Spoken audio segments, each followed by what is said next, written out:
तो hi students. तो पिछले लेक्चर तक हम न्यूट्रिशन ख़त्म कर चुके थे इस चैप्टर का। अब हम पढ़ेंगे रेस्पिरेशन। ठीक है, तो रेस्पिरेशन मतलब क्या होता है? तो रेस्पिरेशन मतलब देखो, हमने न्यूट्रिशन में पढ़ा कि हमने खाना खाया, ठीक है, जिससे वो हमको चाहिए एनर्जी। अब वो एनर्जी कैसे मिलेगी वो हम पढ़ेंगे रेस्पिरेशन में। ठीक है, तो क्या होता है कि रेस्पिरेशन में क्या होता है कि the process in which the breakdown of organic compound, that is glucose, takes place to release energy with the help of oxygen and respiratory enzymes। मतलब कि अब उस ऑर्गेनिक कंपाउंड ग्लूकोज या फिर फूड को तोड़ के उससे एनर्जी निकालने में, उसको एनर्जी निकालने को ऑक्सीजन और रेस्पिरेटरी एंजाइम की सहायता से ही रेस्पिरेशन कहते हैं। मतलब कि ऑक्सीजन और रेस्पिरेटरी एंजाइम्स की सहायता से किसी ग्लूकोज का ब्रेक डाउन करके उससे एनर्जी प्राप्त करना, उसी को कहते हैं रेस्पिरेशन। अब नीचे एक रिएक्शन दी गई है, उस पर जरा देखिए। जो लिखा है C6H12O6 प्लस ऑक्सीजन एंजाइम्स की सहायता से 6CO2 प्लस 6H2O देता है और प्लस 38 ATP। ठीक है, अब ATP क्या है इसको जान लेते हैं। मतलब कि 38 ATP जो एनर्जी है वो निकलती है। ठीक है, अब एटीपी क्या है? ATP is energy currency for most cellular processes. मतलब कि जो सेलुलर प्रोसेसेस होते हैं जो हम आगे पढ़ेंगे, मतलब कि भाई रेस्पिरेशन की बात कर रहा है, वो उसके लिए एनर्जी करेंसी की तरह होता है। अब आप कहोगे एनर्जी करेंसी क्या? अब जैसे हम भी तो जानते हैं कि करेंसी क्या होता है। करेंसी में होता है कि नोट, मतलब कि जैसे मान लो, जैसे हमें कोई सामान चाहिए तो हम देते हैं ना 5 रुपये नोट, 10 रुपये नोट, तो वो हमारी करेंसी है जिससे हमें सामान मिलेगा। ठीक है, ये होती है एनर्जी की करेंसी। ठीक है, एडीपी जो है वो एनर्जी की करेंसी होती है। ठीक है, अब जो नेक्स्ट है वो देखो, वो लिखा हुआ है universal carrier of chemical energy is the living in the living cell. मतलब कि ये केमिकल एनर्जी का क्या बोलते हैं इसको, यूनिवर्सल करियर है। ठीक है, कि मतलब इसी में रहेंगे, एनर्जी इसी में जो है हमेशा रहेंगे। ठीक है, मतलब एनर्जी इसी रूप में बाहर निकलेंगे, वो उसी की बात कर रहा है कि चाहे जहाँ। ठीक है, यूनिवर्स में होता है चाहे जहाँ, इन द लिविंग सेल। अब नेक्स्ट है during respiration energy released in the form of ATP. वही चीज़ फिर से कह रहा है कि जब रेस्पिरेशन के दौरान भी जो है एनर्जी रिलीज होता है वो एटीपी की तरह है, मतलब एटीपी के रूप में ही होता है। ठीक है, नेक्स्ट है ADP plus phosphate gives ATP. जो एडीपी में डी है ना, उसका मतलब होता है डाई। ठीक है, एडेनोसाइन डाई फॉस्फेट से अगर एक और फॉस्फेट जोड़ लोगे तो वो ट्राई हो जाएगा ना, तो वही कह रहा है। एटीपी का फुल फॉर्म क्या होता है? Adenosine triphosphate. ठीक है, अब नेक्स्ट पढ़ेंगे प्रोसेस ऑफ रेस्पिरेशन, कि इसका प्रोसेस क्या होता है, जिसमें पहला है ब्रीदिंग। अब ब्रीदिंग मतलब होता है सांस लेना, सिंपली बात है। आप इसको अच्छे से पढ़ते हैं। ब्रीदिंग मतलब होता है, ये होता है एक फिजिकल प्रोसेस, ठीक है, in which atmospheric air is taken in and forced out of lungs. ठीक है, इसमें क्या होता है कि जो एटमॉस्फेरिक एयर मतलब जो हम लोग हवा लेते हैं ना, हवा हम लोग एटमॉस्फेरिक एयर लेते हैं और उसे लंग्स से बाहर निकालते हैं, इसी को कहते हैं रेस्पिरेशन। मतलब हवा लेंगे और बाहर निकालेंगे, इसी को बोलेंगे रेस्पिरेशन। ठीक है, in breathing oxygen is inhaled from outside and carbon dioxide release. मतलब इसमें हम क्या करते हैं कि ऑक्सीजन को इनहेल करते हैं बाहर से और CO2 को हम रिलीज कर देते हैं। ठीक है, देखो जो हम लोग जो लेंगे ना, हवा में होता है ऑक्सीजन। ठीक है, तो वही कह रहा है बेसिकली कि ऑक्सीजन हम इनहेल करेंगे और CO2 को हम रिलीज करेंगे। ठीक है, नेक्स्ट है micro organisms and some lower animals absorbs oxygen by simple process of diffusion. Simple सी बात है कि जो माइक्रो ऑर्गेनिजम्स हैं और जो कुछ लोअर एनिमल्स हैं ना, वो ऑक्सीजन को अब्जॉर्ब करेंगे सिंपल डिफ्यूज़न से। आप कहोगे सिंपल डिफ्यूज़न क्या होता है? जैसे मान लो जो माइक्रो ऑर्गेनिजम्स होते हैं और जो लोअर एनिमल्स होते हैं ना, जैसे मान लो वो एक दीवार नुमा उनका बॉडी होता है, तो दीवार के इस पार से उस पार करना को ही डिफ्यूज़न कहते हैं। अब इनके अंदर कोई स्पेशलाइज जो होता है ना, वो रेस्पिरेटरी ऑर्गन नहीं होता है। ठीक है, वो बस वही कह रहा है। Next, highest animals breathe through nose and lungs. अब हमारी बात हो रही है यहाँ पे कि जो हाईएस्ट एनिमल्स हैं या फिर ह्यूमंस हैं वो अपने नोज और लंग्स से ब्रीथ करते हैं, ठीक है। अब इसी में नेक्स्ट है गैसियस ट्रांसपोर्ट टू टिश्यू, मतलब कि टिश्यू तक गैसियस ट्रांसपोर्ट। गैसियस ट्रांसपोर्ट मतलब ऑक्सीजन अंदर, CO2 बाहर, इसी को बोलेंगे, ठीक है। Inhaled oxygen is observed by the blood in the lungs, मतलब जो ऑक्सीजन एब्जॉर्ब किया है ना, मतलब जो ऑक्सीजन जो अब्जॉर्ब किया जाएगा वो लंग्स में जो ब्लड होते हैं उनके द्वारा किया जाएगा, ठीक है। ब्लड ही अब्जॉर्ब करता है ऑक्सीजन, ठीक है, लंग्स का। और नेक्स्ट है कि जो आरबीसीज है ना, आरबीसीज वो ऑक्सी हीमोग्लोबिन को कैरी करते हैं, मतलब कि आरबीसीज जो होते हैं उसमें हीमोग्लोबिन होता है और अगर ऑक्सीजन अब्जॉर्ब कर लेगा तो वो बन जाएगा ऑक्सी हीमोग्लोबिन, जो कैरी करता है हर टिश्यू और सेल्स, मतलब बॉडी के हर सेल्स और टिश्यू को आर्टरीज की सहायता से, ठीक है। मतलब जो आरबीसीज है ना वो ऑक्सी हीमोग्लोबिन को कैरी मतलब साथ लेकर चलेंगे हर टिश्यू और सेल्स तक बॉडी के, किसके सहायता से? आर्टरीज की सहायता से। आर्टरीज बेसिकली एक पाइपलाइन होती है जिसमें से आरबीसी सप्लाई होती है, ठीक है। अब बात करते हैं कि CO2 जो है वो जैसे मान लो ये जो है ऑक्सीजन जो है वो तो ऑक्सी हीमोग्लोबिन की तरह अब्जॉर्ब हुआ, मतलब बॉडी तक पहुंचा, टिश्यू तक पहुंचा, ठीक है। अब CO2 का क्या? CO2 कैसे कैरी होगा, ठीक है। अब इसके लिए दो रास्ते होते हैं। पहला है कि वो बाइकार्बोनेट्स के रूप में प्लाज्मा में डिज़ोल्व हो जाए, ठीक है, कि वो बाइकार्बोनेट के रूप में प्लाज्मा में डिज़ोल्व हो जाए। प्लाज्मा भी ब्लड का ही पार्ट होता है, ठीक है। अब नेक्स्ट है कि हाँ, पहला रास्ता तो ये हो गया। दूसरा रास्ता ये है कि वो आरबीसीज मतलब हीमोग्लोबिन्स ऑफ आरबीसीज में जो है वो अब्जॉर्ब हो जाए। जैसे उसमें ऑक्सीजन जो है वो जुड़ गया था हीमोग्लोबिन से, ऐसे इसमें बोल रहा है कि वो कार्बामीनो हीमोग्लोबिन की तरह फिर से वैसे ही कॉम्बिनेशन में आ जाए, ठीक है। वही ये कह रहा है कि वो भी एक रास्ता होता है। देखो, पहला रास्ता है या तो बाइकार्बोनेट्स के रूप में प्लाज्मा में डिजॉल्व हो जाए, या तो हीमोग्लोबिन के साथ आरबीसी के रूप में कार्बामीनो हीमोग्लोबिन के रूप में अब्जॉर्ब हो जाए, ठीक है। नेक्स्ट नेक्स्ट है टिश्यू रेस्पिरेशन, मतलब टिश्यू के साथ रेस्पिरेशन, ठीक है। कैसे होगा?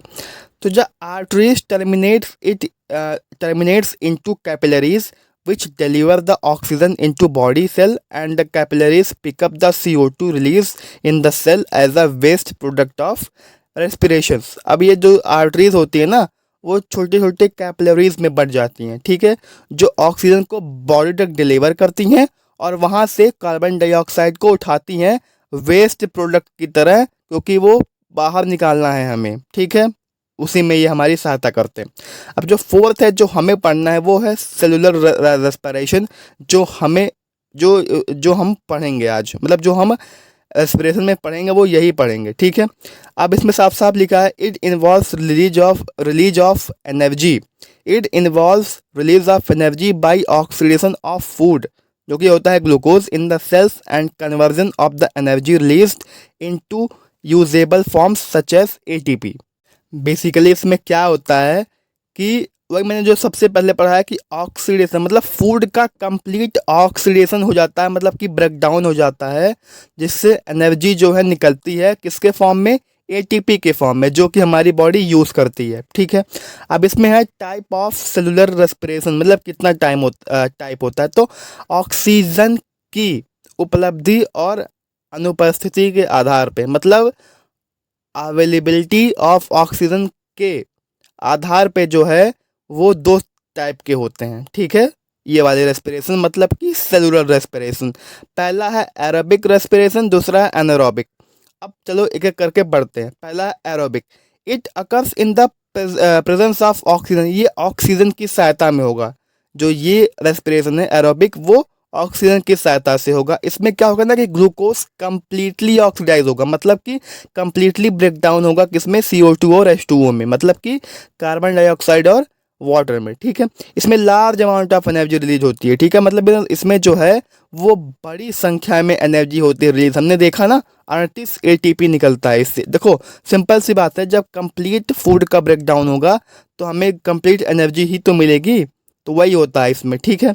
अब नेक्स्ट है एनारोबिक। अब एनारोबिक जो होता है वो होता है ऑक्सीजन के एब्सेंस में। जो एरोबिक होता है वो होता है ऑक्सीजन के प्रेजेंस में, ये एनारोबिक होता है जो कि होता है ऑक्सीजन के अब्सेंस में। अब ये किस में होता है, ये कुछ बैक्टीरियाज में होता है जैसे कि लैक्टोबैसिलस, ठीक है, ईस्ट, और कुछ इंटरनल पैरासाइट्स जैसे कि टेपवर्म, राउंड वर्म, जो कि ऑक्सीजन के बिना रह सकें भाई, जिसमें ऑक्सीजन की ज़रूरत ना हो, उसी में होते हैं, उसी में होता है एनारोबिक, ठीक है। नेक्स्ट है कि ये जो प्रोसेस होता है वो ईस्ट में, मतलब ये ईस्ट में मतलब होता है, एनारोबिक जो होता है वो ईस्ट में होता है, कब, फर्मेंटेशन के प्रोसेस के द्वारा, ठीक है। फर्मेंटेशन होता है इनमें, ठीक है। फर्मेंटेशन में क्या होता है कि जो पायरुविक एसिड होता है ना, वो एसिटल्डिहाइड से होते हुए एथाइल अल्कोहल बनता है, ठीक है, वो उसी को बोलते हैं फर्मेंटेशन। अब next, in certain condition bacteria और in muscle cells pyruvic acid is degraded into a 3 carbon molecules lactic acid. मतलब कुछ कंडीशंस में ना, ये बैक्टीरिया और मसल सेल में जो पायरुविक एसिड होता है वो 3 कार्बन मॉलिक्यूल में डिग्रेड होकर लैक्टिक एसिड बना लेता है। और ये कब होता है, ये होता है जब हम बहुत ज़्यादा एक्सरसाइज कर लेते हैं। तो इससे क्या होता है कि हमारी बॉडी को ना प्रॉपर ऑक्सीजन नहीं मिल पाता है, जिससे हमारी जो बॉडी है वो लैक्टिक एसिड बना देती है एनारोबिक रेस्पिरेशन करते हुए। हमने क्या बताया कि एनारोबिक कब होता है, जब ऑक्सीजन की अब्सेंस हो जाती है। तो जब हम कोई बहुत ज़्यादा एक्सरसाइज कर लेते हैं ना, तो हमारी जो मतलब बॉडी है उसके जो है प्रॉपर ऑक्सीजन नहीं मिल पाता, मतलब कि ऑक्सीजन लेवल ड्रॉप हो जाता है। तो वही कि जब हम लोग विगरस मतलब कि बहुत ज़्यादा एक्सरसाइज कर लेते हैं तो जो पायरुविक एसिड होता है उसका ब्रेकडाउन लैक्टिक एसिड में हो जाता है। कब, क्योंकि ऑक्सीजन लेवल ड्रॉप हो जाता है। इसलिए इसमें क्या होता है ना, एनारोबिक में क्या होता है कि मच लेस एनर्जी, मतलब बहुत कम एनर्जी इससे निकलती है, ठीक है, बहुत कम एनर्जी निकलती है एरोबिक रेस्पिरेशन के कंपेयर में, ठीक है। अब हम पढ़ेंगे मैकेनिज्म ऑफ रेस्पिरेशन, मतलब कि रेस्पिरेशन का मैकेनिज्म कैसे होता है। तो ये 2 स्टेप में होता है। पहला है ग्लाइकोलिसिस, ये फर्स्ट स्टेप होता है, ये कॉमन होता है दोनों में, ये एरोबिक और एनारोबिक में दोनों में ये फर्स्ट स्टेप होता है। और ये होता है साइटोप्लाज्म में, ठीक है, साइटोप्लाज्म में होगा क्या, ग्लाइकोलिसिस, ठीक है। और ये जो है सबसे पहले डिस्कवर किया गया था एम्बडेन, मेहरॉफ एंड परनास की, मतलब परनास, ये 3 वैज्ञानिक ने किया था मिलके। अब तीनों का पहला शब्द उठाओ, EMP, इसीलिए इसको EMP पाथवे भी कहते हैं। इसमें क्या होता है, ग्लाइकोलिसिस में क्या होता है कि जो ग्लूकोज होता है ना वो सबसे पहले तो पायरुविक एसिड में जो होगा वो कन्वर्ट होगा, ठीक है। इसके बाद ये जो होता है ये तोड़ा जाएगा एथाइल अल्कोहल प्लांट के रूप में, मतलब प्लांट में एथाइल अल्कोहल में ये तोड़ा जाएगा, और एनिमल्स में लैक्टिक एसिड के रूप में ये तोड़ा जाएगा, ठीक है। अब दूसरा है क्रेब्स साइकिल, जो थोड़ा सा हमको समझना होगा अच्छे से, ठीक है। अब क्रेब्स साइकिल्स को सिट्रिक एसिड साइकिल भी कहते हैं, ठीक है। इसमें क्या होता है कि जो पायरुविक एसिड होता है ना वो उसका कंप्लीट ऑक्सीडेशन हो जाएगा, ठीक है, एरोबिक रेस्पिरेशन में, ठीक है, कंप्लीट ऑक्सीडेशन हो जाएगा इसमें, ठीक है। क्रेब्स साइकिल में क्या होगा, पायरुविक एसिड का कंप्लीट ऑक्सीडेशन हो जाएगा, ठीक है, जिसके रिजल्ट में क्या होता है कि कार्बन डाइऑक्साइड और वाटर फॉर्म होता है, और बहुत सारी एनर्जी भी रिलीज होती है एटीपी के फॉर्म में, ठीक है। ये कहाँ होता है, ये होता है माइटोकॉन्ड्रिया में, ये माइटोकॉन्ड्रिया में जो हमारा पावर हाउस ऑफ सेल भी कहते हैं, ठीक है। 38 मॉलिक्यूल्स ऑफ एटीपी, मतलब कि इसको याद रखो बहुत अच्छा, मतलब इससे क्वेश्चन बनता है। तो 38 मॉलिक्यूल्स ऑफ एटीपी जो होता है वो रिलीज होता है, ठीक है, पर मोल ऑफ ग्लूकोज, मतलब एक ग्लूकोज से 38 मॉलिक्यूल ऑफ एटीपी रिलीज होता है, ठीक है। अब ये जो रिएक्शन है इसको बस ध्यान से देखो, ये बस जो हमने पढ़ा ना उसी का समरी है, समझ लो, ठीक है। क्या है, देखो ग्लूकोज जो होता है ना वो पायरुवेट में चेंज होता है, साइटोप्लाज्म में वो पायरुवेट में चेंज होता है, मतलब जो ये पहले की बात कर रहा है, ये हो रहा है ग्लाइकोलिसिस की बात हो रही है, ठीक है। अब इसमें जो सबसे ऊपर वाला है देखो, वो है ऑक्सीजन के अब्सेंस में, जो कि हमने पहला पढ़ा, जो कि होता है एनारोबिक, वो होता है ईस्ट में, बताया था ना, फर्मेंटेशन, एथाइल अल्कोहल बनता है, कार्बन डाइऑक्साइड और एनर्जी निकलती है, ठीक है। दूसरा है लैक ऑफ ऑक्सीजन, जब हम बहुत ज़्यादा एक्सरसाइज कर लेते हैं तो हमारे अंदर ऑक्सीजन की जो वो है वो ड्रॉप हो जाता है, ऑक्सीजन ड्रॉप हो जाता है, जिससे लैक्टिक एसिड के रूप में जो होता है वो कन्वर्ट हो जाता है और थोड़ी एनर्जी भी निकलती है। तीसरा है प्रेजेंस ऑफ ऑक्सीजन, जो कि होता है माइटोकॉन्ड्रिया में, जो कि होता है एरोबिक, ठीक है। इसमें क्या क्या होता है, इसमें कार्बन डाइऑक्साइड और वाटर और एनर्जी निकलती है। इसको बस ध्यान से देखना कि किस में कब कब क्या होता है, मतलब ऑक्सीजन के अब्सेंस में क्या होगा, ऑक्सीजन की कमी में क्या होगा, और ऑक्सीजन जब बिल्कुल ना हो एकदम अब्सेंस में क्या क्या बनेगा। ठीक है, इसको अच्छे से पढ़ लेना, ये बहुत इंपॉर्टेंट है। बस यही था इसमें। ठीक है, नेक्स्ट है, चलो आप लोगों का काम आसान करने के लिए चलो हम डिफरेंशिएट करते हैं एरोबिक और एनारोबिक में। ठीक है, तो एरोबिक में पहला लिखा गया है aerobic respiration occurs in the presence of oxygen. जाहिर सी बात है, हम वही पढ़ते हुए आ रहे हैं कि एरोबिक में जो होगा वो ऑक्सीजन जो होगा वो उसकी प्रेजेंस होगी, उसी में एरोबिक होता है। एनारोबिक जो होता है वो एब्सेंस ऑफ ऑक्सीजन, मतलब कि ये ऑक्सीजन की एब्सेंस में होता है। एरोबिक में दूसरा स्टेप लिखा हुआ है कि यह साइटोप्लाज्म और माइटोकॉन्ड्रिया दोनों में होता है। ठीक है, जबकि जो एनारोबिक में होता है इसमें पूरी प्रोसेस जो होती है वो सिर्फ साइटोप्लाज्म में होती है। ठीक है, एरोबिक में क्या होगा, complete oxidation of food takes place, मतलब फूड का कंप्लीट ब्रेकडाउन होगा, जबकि एनारोबिक में इनकम्प्लीट होगा, मतलब कि एनारोबिक में जो होता है वो incomplete oxidation of food takes place, मतलब कि इनकम्प्लीट जो होगा फूड का ब्रेकडाउन होगा। ठीक है, एरोबिक में क्या होगा, 38 एटीपी मतलब 38 एटीपी मॉलिक्यूल्स, मतलब कि जो हम ऑक्सीडेशन करेंगे एक मोल ऑफ ग्लूकोज को तोड़ेंगे उससे हम 38 एटीपी बनाएंगे। ठीक है, 38 एटीपी बनती है, जबकि एनारोबिक के सिर्फ 2 एटीपी। जाहिर सी बात है, जब इनकम्प्लीट ब्रेकडाउन होगा तो कम ही निकलेगी, एनर्जी बहुत कम निकलती है, उसमें 38 उसमें 2 ही निकल रही है। ठीक है, एरोबिक का जो एंड प्रोडक्ट होता है वो होता है कार्बन डाइऑक्साइड और वाटर, जबकि एनारोबिक का क्या होता है, एथाइल अल्कोहल, लैक्टिक एसिड या कार्बन डाइऑक्साइड, या तो एथाइल अल्कोहल या तो लैक्टिक एसिड और CO2। कब एथाइल अल्कोहल निकलेगा, ईस्ट के फर्मेंटेशन के लिए, और लैक्टिक एसिड कब निकलेगा, जब हम फिजिक्स एक्सरसाइज करेंगे और ऑक्सीजन लेवल ड्रॉप हो जाएगा। ठीक है, अब नेक्स्ट है कि exchange of gases in plant. अब प्लांट में गैसेस एक्सचेंज कैसे होगा, तो प्लांट्स में ना एवरी पार्ट, मतलब कि प्लांट का लगभग सारा पार्ट जो होता है ना वो रेस्पायर करता है, मतलब वो रेस्पिरेशन करता है, जैसे कि पत्तियां और उसके स्टेम्स। ठीक है, अब इसमें लिखा हुआ है कि जो ऑक्सीजन ऑब्टेन किया जाएगा ना एटमॉस्फेयर से वो स्टोमाटा के जरिए किया जाएगा। ठीक है, स्टोमाटा हमने बताया था ना कि लीव्स के ऊपर छोटे छोटे पैचेस होते हैं। ठीक है, उसमें फाटक नुमा होता है, पढ़ा था ना, बस वही, उसी के द्वारा जो है ऑक्सीजन जो है वो अब्जॉर्ब किया जाएगा। ठीक है, स्टेम्स के लेंटिसेल्स, लेंटिसेल्स मतलब क्या होता है, जो स्टेम्स देखते हो स्टेम्स से डंठल होती है, डंठल उसके बीच बीच में देखोगे तो नोड इंटरनोड बना होता है, उसी के द्वारा जो है अब्जॉर्ब किया जाएगा। कैसे, और रूट हेयर से, मतलब जो रूट के जो नीचे जब देखोगे तो रूट हेयर्स के द्वारा एब्जॉर्ब किया जाता है ऑक्सीजन। ठीक है, अब इसमें लिखा हुआ है कि जो एक्सचेंज ऑफ गैस होगा, मतलब जो एक्सचेंज ऑफ रेस्पिरेटरी गैसेस, मतलब कि O2, सॉरी, इसमें क्या होता है कि CO2 को जो है अंदर लेके ऑक्सीजन को बाहर निकाला जाता है ना, वो होगा डिफ्यूज़न के जरिए। ठीक है, अब डिफ्यूज़न में क्या होता है कि जो मूवमेंट होगा, जो सॉल्यूट मॉलिक्यूल्स का मूवमेंट होगा ना, वो हायर कॉन्सेंट्रेशन टू लोअर जाएगा। ठीक है, इसको ध्यान से देखना। ठीक है, और रात में क्या होता है, जब फोटोसिंथेसिस नहीं हो रहा होता है ना, तो कार्बन डाइऑक्साइड का एलिमिनेशन हो जाता है, और ये होता है रात में होता है जब फोटोसिंथेसिस नहीं होता है ना, तो CO2 को एलिमिनेशन, मतलब CO2 एलिमिनेट कर दिया जाता है। और दिन के समय में जब CO2 को जनरेट किया जाता है, ठीक है, दिन के समय में CO2 को जनरेट किया जाता है, ठीक है, जो कि फोटोसिंथेसिस के लिए यूज होता है। ठीक है, तो जो डे में होता है, दिन में जो होता है ना, ऑक्सीजन का कोई रिलीज नहीं होता है। ठीक है, तो hence release of oxygen is the major event in the day. ठीक है, हो गया। अब हम पढ़ेंगे exchange of gases in animal, मतलब प्लांट्स का पढ़ लिया, अब पढ़ेंगे एनिमल्स में।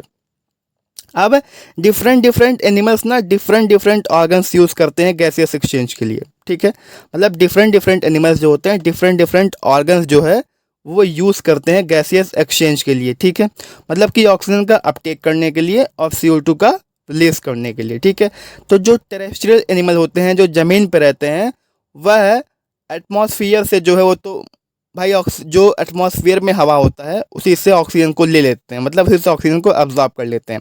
जबकि जो एक्वेटिक एनिमल्स होते हैं ना, उनको कहाँ मिलने वाला है एटमॉस्फेयर, तो जो वो पानी में ऑक्सीजन डिजॉल्व होता है ना, वो उससे ले लेते हैं, मतलब वो उससे ही काम चला लेते हैं। ठीक है, अब different means of respiration according to the environment the animals inhabit like as cell membrane, skin, gills, air tubes, spiracles and lungs. All these organs possess these characteristics. मतलब कि डिफरेंट डिफरेंट एनिमल्स के जो different different means of respiration होते हैं ना, वो according उनके environmental जो उनके इन्वायरमेंट इनहेबिट होते हैं, मतलब जो जहाँ रहते हैं उस पर डिपेंड करता है कि वो किससे सांस लेंगे। इसमें जो होता है ना, इसमें सेल मेम्ब्रेन होता है, मतलब कि वो अपने सिंपल डिफिजन होता है ना सेल मेम्ब्रेन, मतलब कि अपने बॉडी पार्ट से ही वो कर लेते हैं, स्किन से कर लेते हैं, गिल्स या फिर एयर ट्यूब्स या तो लंग्स, ये सब ऑर्गन्स जो होता है। लेकिन अब इन सब ऑर्गन्स का ने जो क्या क्या करेक्टर होते हैं भाई, देखो मान लो हम इनकी सहायता से जो है रेस्पिरेशन करेंगे तो उनमें क्या क्या होगा वो हम पढ़ेंगे, ठीक है। तो इसमें क्या होना चाहिए ना कि लार्ज सरफेस एरिया होना चाहिए, जिससे जो है इनफ ऑक्सीजन जो है अब्जॉर्ब हो पाए, मतलब कि लार्ज एरिया होता है जिससे कि ऑक्सीजन अच्छे मात्रा में, अच्छे मतलब संख्या में एब्जॉर्ब हो सके, तभी तो काम आगे चलेगा, तभी तो कंप्लीट ऑक्सीडेशन हो पाएगा, तभी तो एनर्जी बाहर निकल पाएगी। अब thin walls for easy diffusion and exchange of gases, मतलब पतली दीवार, मैंने आपसे क्या बताया कि शरीर के ऊपर की जो दीवार होती है ना, वो जो बॉडी होता है वो पतली होनी चाहिए, जिससे जो होता है एक्सचेंज ऑफ गैसेस अच्छे से हो सके, ठीक है, आसानी से हो सके, ठीक है। A rich blood supply for transporting respiratory gases, मतलब जो हमारे जो सप्लाई करते हैं ना उसके लिए जो होता होना चाहिए रिच ब्लड सप्लाई होना चाहिए, मतलब कि ट्रांसपोर्टिंग जो रेस्पिरेटरी गैस जो ट्रांसपोर्ट करते हैं ना, वहाँ पे रिच, भाई देखो सबसे ज़्यादा जो ब्लड होगा तो सबसे ज़्यादा उसको एनर्जी मिलेगी ये काम करने के लिए, जहाँ जहाँ ज़्यादा ब्लड वहाँ ज़्यादा काम, सिंपल सी बात है।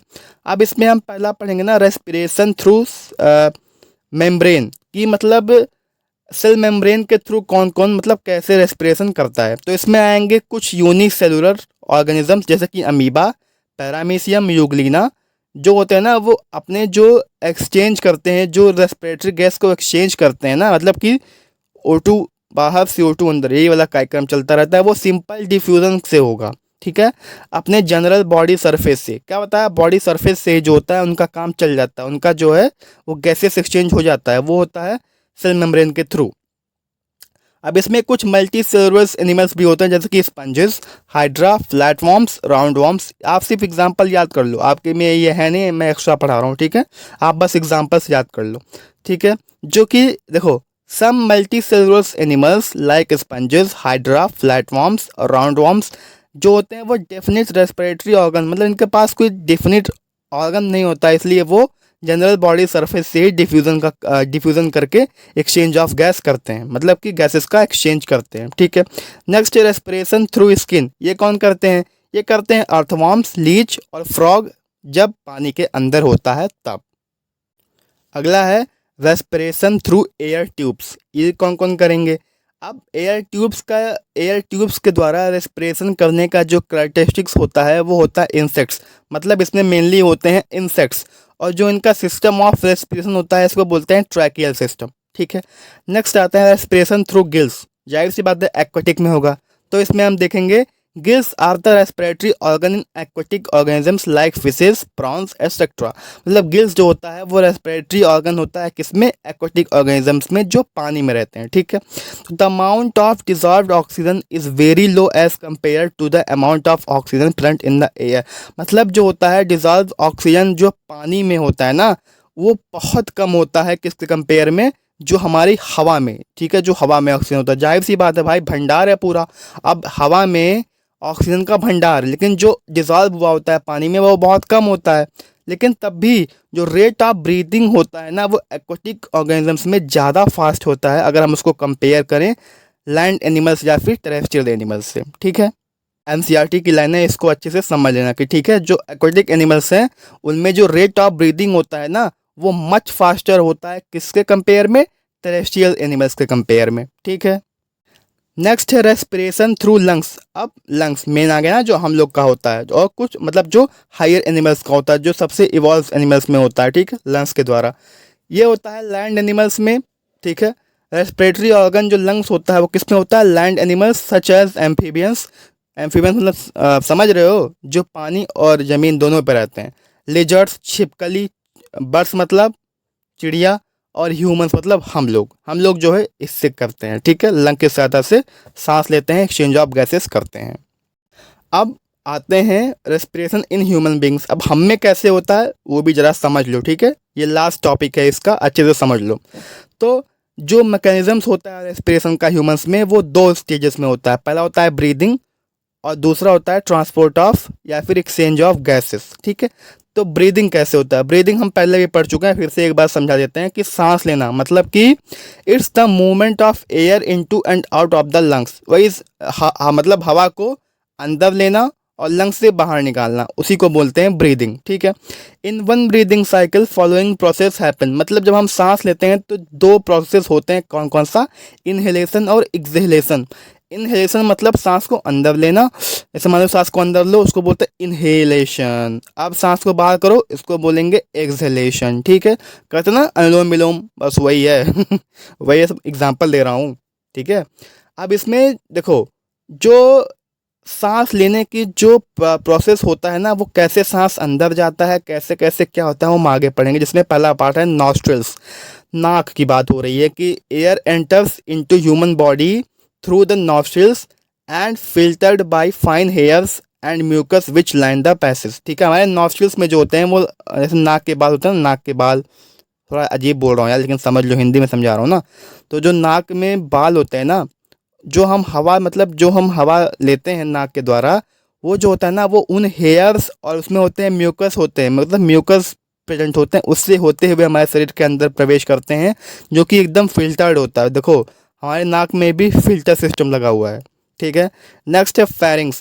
फेरिंग्स जो होता है वो नेसल चैम्बर जो होता है, नेसल चैम्बर जो होता है ना, वो फेरिंग्स में खुलता है। वैसे नाक के जब थोड़ा सा पीछे जाओ ना, नाक के पीछे जाओगे तो फेरिंग्स में खुलता है। फेरिंग्स के बाद बारी आती है लैरिंग्स की, जिसको साउंड बॉक्स भी कहते हैं, जो कि ट्रैकिया के जस्ट सामने प्रेजेंट होता है। ट्रैकिया थोड़ा पीछे होता है, उसी के जस्ट सामने प्रेजेंट होता है लैरिंग्स, ठीक है। नेक्स्ट है ट्रैकिया। ट्रैकिया को विंड पाइप भी कहते हैं, ठीक है। और इसके पास C shaped ring of cartilage, cartilage की रिंग होती है, जिससे क्या होता है कि एयर पैसेज जो हो रहा है, जो एयर का पैसेज हो रहा है वो कोलैप्स ना हो, ठीक है। वो इसमें इसकी मतलब इसको बचाते हैं, कोलैप्स होने से बचाते हैं, ठीक है। कौन? ट्रैकिया। क्या होते हैं? C shaped rings of cartilage, cartilage के रिंग होते हैं सी शेप्ड, ठीक है।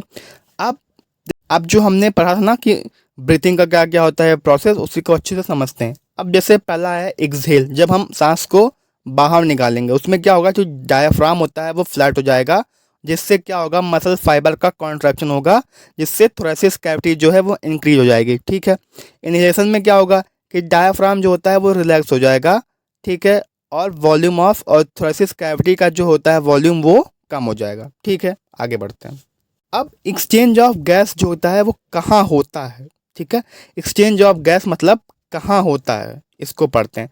तो each bronchus divides in the lungs to form a large number of still smaller tubes called bronchioles which have pouch like structure at the end known as alveoli. अब समझ रहे हो? अब देखो यहाँ पे क्या होता है, सबसे पहले होता है ब्रोंकस, जो कि आगे जाके डिवाइड होता है किसना, मतलब कि ब्रोंक्यूल्स में। पहले ब्रोंकस, फिर वो डिवाइड होता है ब्रोंक्यूल्स में। उसके बाद उसके जो एंड में, जो ब्रोंक्यूल्स होता है ना, उसके जो एंड में एक डंडे नुमा होता है, अभी मैं आपको दिखा दूंगा पिक्चर में। डंडे नुमा होता है, उसके बाहर ना गुब्बारे लाइक, पाउच लाइक एक स्ट्रक्चर होता है, जिसको बोलते हैं एल्वियोलाई। यहीं होता है हमारा gaseous exchange. Alveoli is the main site for gaseous exchange. Gaseous exchange के लिए एल्वियोलाई ही जिम्मेदार होता है, एल्वियोलाई ही करवाता है, ठीक है। एल्वियोलाई के जो वॉल्स होते हैं ना, वो बहुत थिन होते हैं। हमने पहले पढ़ा ना कि जितना वॉल थिन होगा, हमने पढ़ा ना कैरेक्टरिस्टिक किसका, जहाँ पे होता है रेस्पिरेशन या फिर एक्सचेंज ऑफ गैसेस, उसकी वॉल जो होती है बहुत थिन होनी चाहिए, वो होती है हमारे एल्वियोलाई में, बहुत थिन होती है, जो कि ब्लड कैपिलरीज, मतलब यहाँ पे रिच रिच ब्लड सप्लाई भी दी जा रही है, ठीक है। यहाँ पे ब्लड कैपिलरीज जो होते हैं वो घेरे हुए होते हैं उसको, ताकि ब्लड की कमी ना हो पाए और एक्सचेंज ऑफ गैस अच्छे से हो जाए, ठीक है। अब there are millions of alveoli, मतलब बहुत सारे, मिलियंस लाखों करोड़ों की संख्या में यहाँ पे एल्वियोलाई होते हैं, ताकि जो होता है ना, जो एक्सचेंज ऑफ गैस होता है ना, वो तेज़ी से हो सके, अच्छे से हो सके, ठीक है।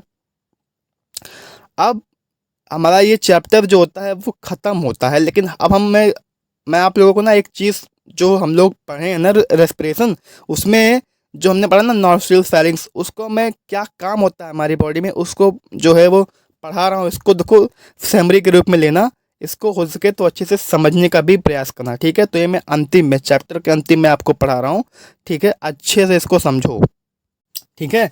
तो इसको हम समझते हैं। तो रेस्पिरेटरी सिस्टम के पार्ट क्या क्या होते हैं और इनके फंक्शन क्या होते हैं उसे मैं आपको पढ़ाने जा रहा हूँ, ठीक है। तो इसमें हम देखेंगे सबसे पहले होता है नेजल कैविटी, ठीक है।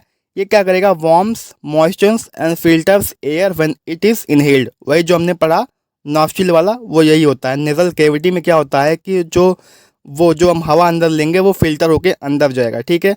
नेक्स्ट जो होता है वो होता है pharynx, helps in transfer of food from mouth to oesophagus. Pharynx जो होता है ना वो फूड का ट्रांसफ़र करता है माउथ से लेके एसोफेगस में, ठीक है। और ये क्या करता है, supplies warm moist and filtered air to trachea. ये ट्रैकिया में इसका एक और काम होता है, ये जो होता है फेरिंग्स जो होता है हवा को आगे भेजता है मॉइस्ट करके उसको फिल्टर करके ट्रैकिया में, ठीक है। Larynx act as a valve which prevent the entry of food into windpipe. सबसे पहले तो यह हमारी हेल्प करता है कि खाना गलती से विंड पाइप में ना चला जाए, उसको प्रोटेक्ट करता है, ठीक है। और ये एयर फ्लो, जो लंग्स में एयर फ्लो होता है उसको भी ये रेगुलेट करता है, ठीक है। और ये वोकल बॉक्स भी कहते हैं जहाँ से हम आवाज़ निकालते हैं, ठीक है। अगला है ट्रैकिया, ये clear passage for air to enter and exit the lungs. ये प्रोवाइड करता है क्लियर पैसेज एयर को बाहर और अंदर निकालने के लिए, ठीक है। और ट्रैकिया में जो होता है एयर फिल्टर होता है लंग्स से पहुंचने से पहले, ताकि लंग्स में जो होता है शुद्ध हवा जाए, ठीक है। ब्रोंकाई क्या होता है, main passage way and conducts air into the lungs. ये मेन पैसेज वे होता है जिसके द्वारा हवा और अंदर जाता है, लंग्स के अंदर जाता है, एल्वेलाई में जाता है। अब बात करते हैं एल्वेलाई। एल्वेलाई क्या होता है, एल्वेलाई तो मेन है, ये मेन साइट होता है functional respiratory units in the lungs where gaseous exchange takes place, ठीक है। तो ये था हमारा जो होता है दूसरा लाइफ प्रोसेस जो होता है रेस्पिरेशन। नेक्स्ट में हम पढ़ेंगे ट्रांसपोर्टेशन, उसके बाद आएगा एक्सक्रीशन, ठीक है। ऐसे करते करते हम इस चैप्टर को समाप्त कर देंगे, ठीक है। तो ऐसे ही आप लोग पढ़ते रहिए, बायोलॉजी बहुत कठिन नहीं है। और यार कमेंट्स में क्वेश्चन पूछ लिया करो, जो ना समझ में आया करे या फिर मेरे आवाज़ में कोई प्रॉब्लम लग रही हो, ना समझ में आया करे, कमेंट्स में बिना हिचकिचाए पूछ लिया करो, ठीक है। उसका आपको आंसर देखो, डाउट तुरंत है उसको तुरंत क्लियर कर लिया करो। एग्ज़ाम को निकालने के लिए या फिर एग्ज़ाम को अच्छे से फोड़ने के लिए ये बहुत इंपॉर्टेंट है, ठीक है। जो भी डाउट आया करे उसको क्लियर करते हुए चला करो, ठीक है। चलो मिलते हैं। जय हिंद, जय भारत।